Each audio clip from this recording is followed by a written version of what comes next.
advisor. Such a blatantly AstroTurf from the top down attack that the boycott form letters from SEIU and Van Jones Group, they're actually the same. It's weird, isn't it? Is it a coincidence that all of the above are or were advisors to the president?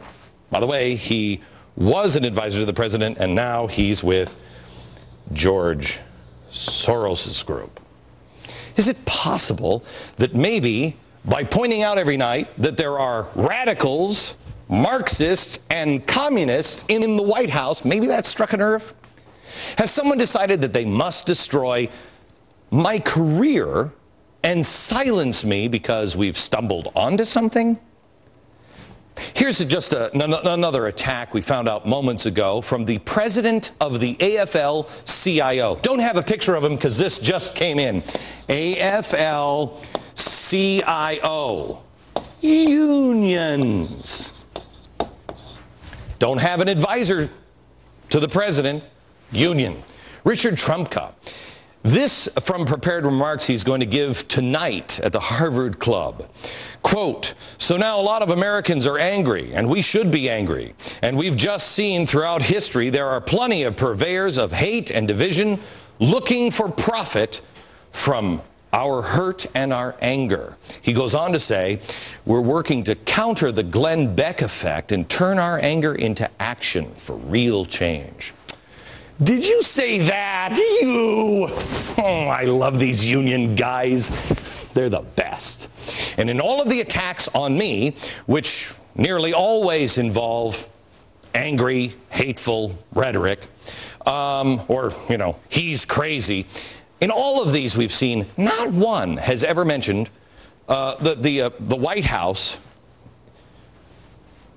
let him go. And now he's working for George Soros. But also, never mentioned that he's a communist. Jim Wallace, not one. Nobody has ever mentioned, no, Glenn Beck's got it wrong. He's not a Marxist. Andy Stern, not a radical 1960s guy from SDS. Never mentioned that one. See, wouldn't it be easy to disprove these things? On the rantings of a crazy man, if they were untrue? I think so. Be a lot easier than coordinating from the Oval Office or from the White House, or maybe he doesn't know. I'm sure that's very, very possible. Wouldn't it be easier just to say, no, that's not true, and here's the evidence, than coordinating an attack? Sure be cheaper. They can't do that, because the facts reveal otherwise. Their own words. I never said they said things. I played them on tape. Truth is not hateful rhetoric. Jim Wallace, Andy Stern, Van Jones, none of them could come on this show and disavow redistribution of wealth or embrace the American free market principles that built this country.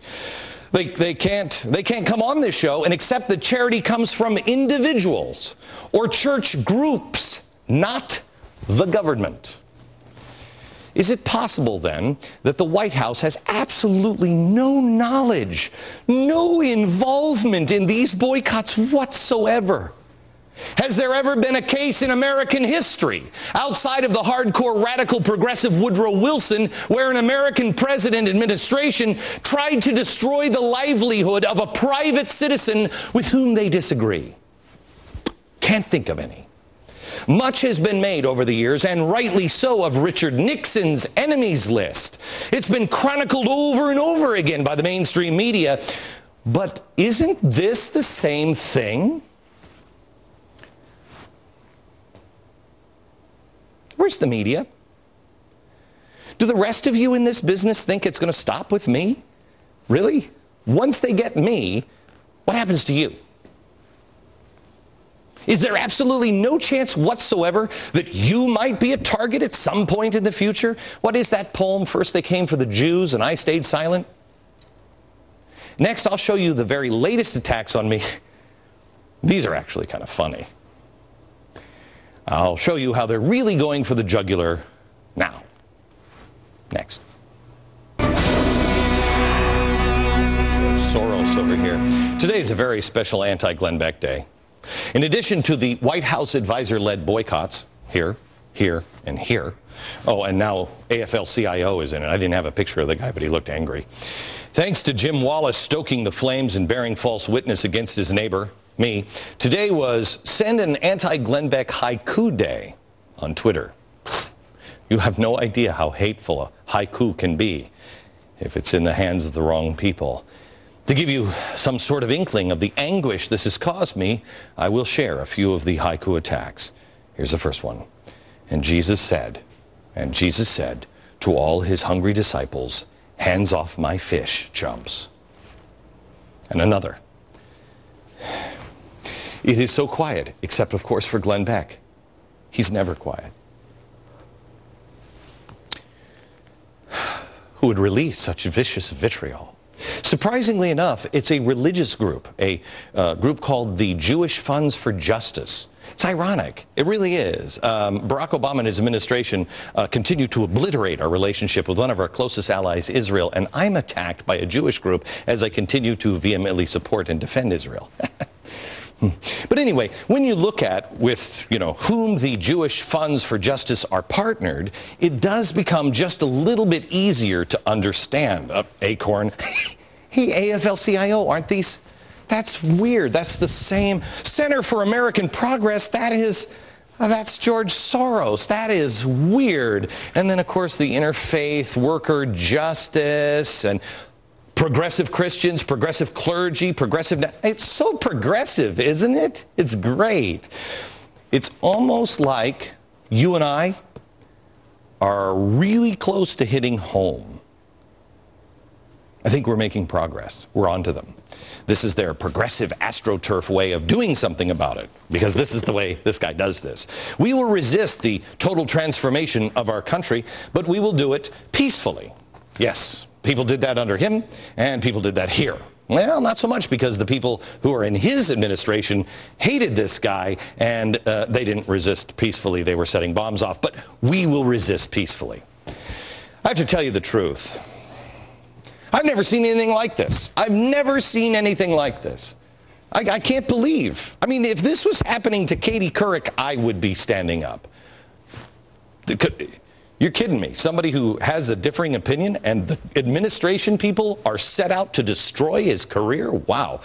But I want you to know, America, I'm going to come clean with you. This boycott has been devastating to me. It's been hell. It's been hell. In fact, you might read all about the devastation coming out on Friday. On the cover of Forbes magazine. My career is in a wreck, and I have no problem being a capitalist and making money. It's weird how many people do nowadays. I've just always thought, if I make a good product and I'm honest in all of my business dealings, I'll be successful. But that boycott's sure devastating me. Okay. Sorry. I'm going to go.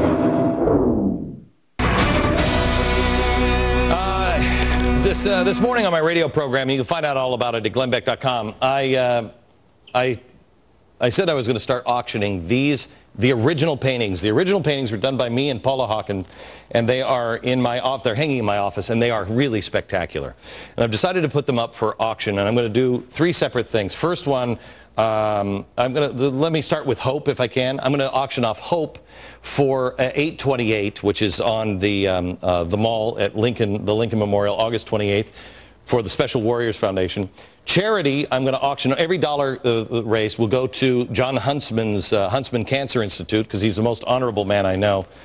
And faith, I've decided to, I haven't decided how I'm going to pick it, but it'll be a church or a faith that most demonstrates social justice as Jesus intended.